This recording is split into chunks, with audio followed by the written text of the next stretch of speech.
اور ان کو گمراہ کرتا اور انہیں امیدیں دلاتا رہوں گا، اور یہ سکھاتا رہوں گا کہ جانوروں کے کان چیرتے رہیں، اور انہیں سمجھاتا رہوں گا، تو وہ اللہ کی بنائی ہوئی صورتوں کو بگاڑتے رہیں گے۔ اور جس شخص نے اللہ کو چھوڑ کر شیطان کو دوست بنایا، وہ صاف صاف گھاٹے میں رہا۔ وہ ان کو وعدے دیتا ہے اور امیدیں دلاتا ہے، اور جو کچھ شیطان انہیں وعدے دیتا ہے وہ دھوکہ ہی دھوکہ ہے۔ ایسے لوگوں کا ٹھکانہ جہنم ہے، اور وہ وہاں سے کوئی راہ فرار نہیں پا سکیں گے۔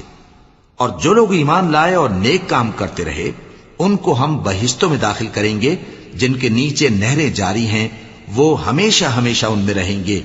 یہ اللہ کا سچا وعدہ ہے۔ مسلمانوں، نجات نہ تو تمہاری آرزوؤں پر ہے اور نہ اہل کتاب کی آرزوؤں پر۔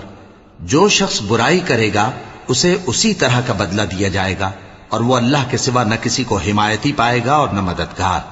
اور جو نیک کام کرے گا، مرد ہو یا عورت، جبکہ وہ صاحب ایمان بھی ہو، تو ایسے لوگ بہشت میں داخل ہوں گے، اور ان کی تل برابر بھی حق تلفی نہ کی جائے گی۔ اور اس شخص سے اچھا کس کا دین ہو سکتا ہے جس نے اللہ کے آگے سر جھکا دیا اور وہ نیکوکار بھی ہے، اور ابراہیم کے دین کا پیرو ہے، جو یکسو یعنی ایک اللہ کے ہو رہے تھے۔ اور اللہ نے ابراہیم کو اپنا دوست بنایا تھا، اور آسمان اور زمین میں جو کچھ ہے سب اللہ ہی کا ہے، اور اللہ ہر چیز کا احاطہ کیے ہوئے ہے۔